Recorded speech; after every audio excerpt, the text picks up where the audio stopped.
খবর শুনছেন আজকের সংবাদ ইউটিউব চ্যানেল থেকে। জানাবো আজকের বাছাই করা কিছু গুরুত্বপূর্ণ তাজা খবর। খবরের শুরুতেই দেখে নেব আজকের সংবাদ শিরোনাম। দুর্যোগের মাঝে ঘাটাল মাস্টার প্ল্যান নিয়ে দেবকে খোঁচা বিজেপি বিধায়কের, পাল্টা দিলেন সাংসদও। ইরানে মার্কিন হামলার পর মুসলিম দেশগুলো একত্রিত হচ্ছে, তৃতীয় বিশ্বযুদ্ধের ইঙ্গিত কি এটাই? একসঙ্গে উঠছে লাল গেরুয়া আবির, বাদ শুধু সবুজ কেন?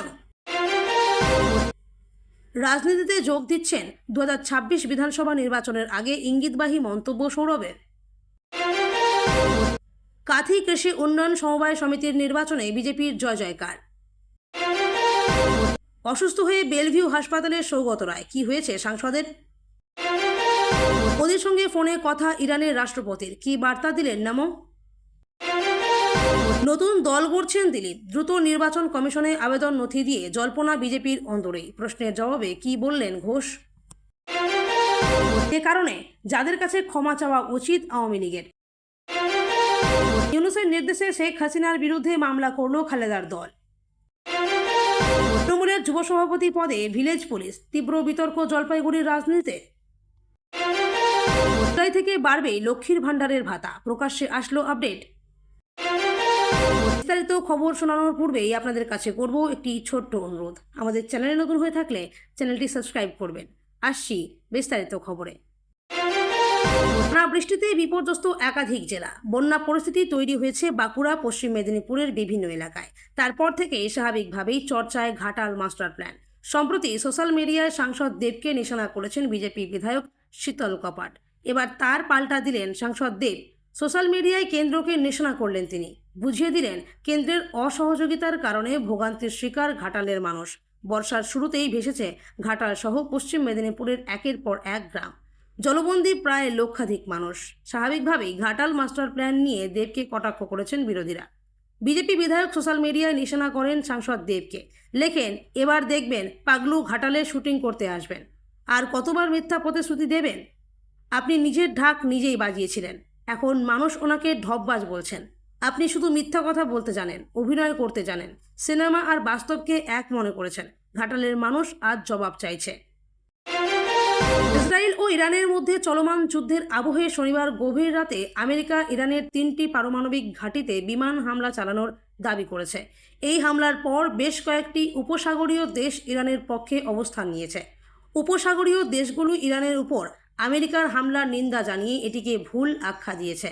এই দেশগুলো ইসরায়েলের বিরুদ্ধেও গুরুতর অভিযোগ এনেছে। অন্যদিকে মার্কিন হামলার পরেও ইরান নতি স্বীকার করতে রাজি নয়। রবিবারও ইরান ইসরায়েলের ওপর বিমান হামলা চালিয়েছে। এমন পরিস্থিতিতে তৃতীয় বিশ্বযুদ্ধ শুরু হওয়ার আশঙ্কা তৈরি হয়েছে। প্রতিদ্বন্দ্বিতায় মাটিয়ালি সমবায় সমিতি দখল সিপিএম বিজেপি কংগ্রেস জোটের।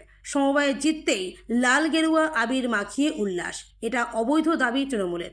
রবিবার উত্তর ধূপঝোড়ায় অফিসে আয়োজিত সাধারণ সভায় সিপিএম বিজেপি কংগ্রেস সমর্থিত 6 জনের একটি যৌথ প্যানেল বিনা প্রতিদ্বন্দ্বিতায় বোর্ড গঠন করে।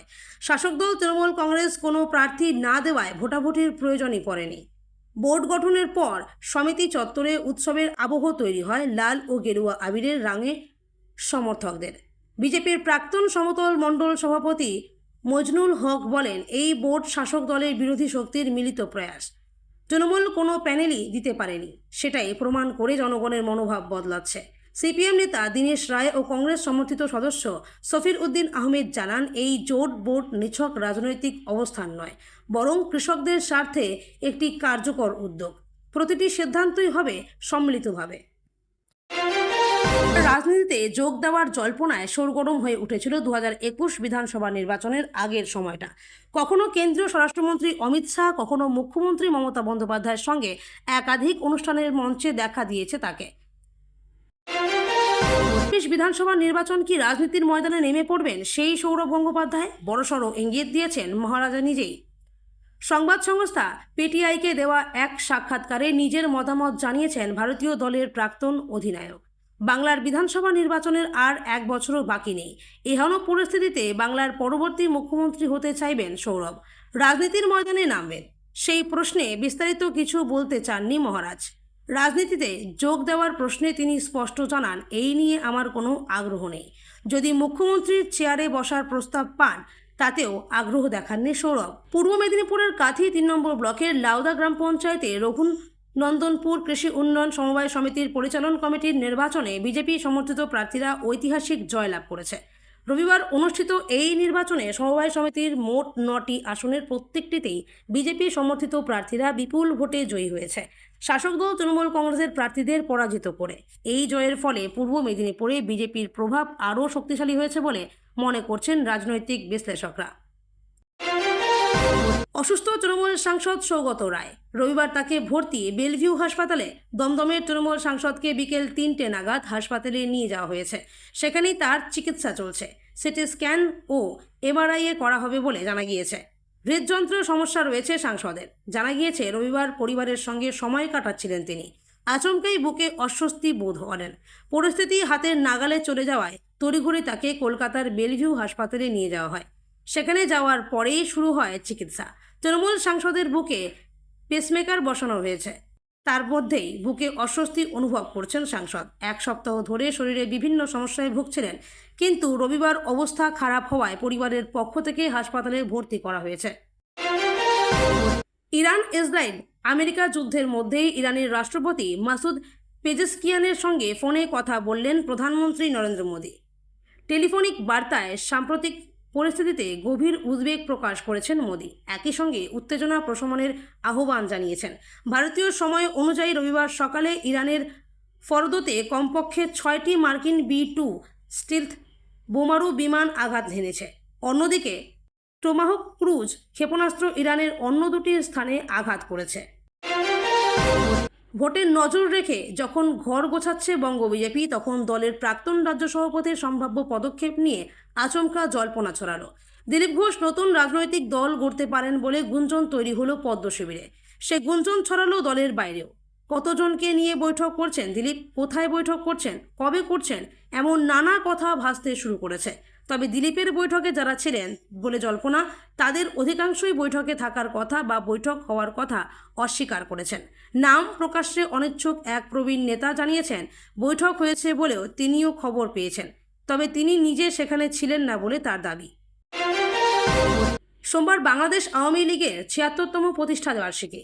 ভারতে কংগ্রেস, কমিউনিস্ট পার্টি, অকালি দল, পাকিস্তানে পাকিস্তান পিপলস পার্টি বাদে উপমহাদেশের প্রথম সারির দলগুলির মধ্যে হাতে গোনা কয়েকটি পার্টি 75 পেরিয়েছে। তবে বাংলাদেশের এই পুরনো দলটির পরিচিতির বিশেষ দিকটি ভিন্ন অনন্য।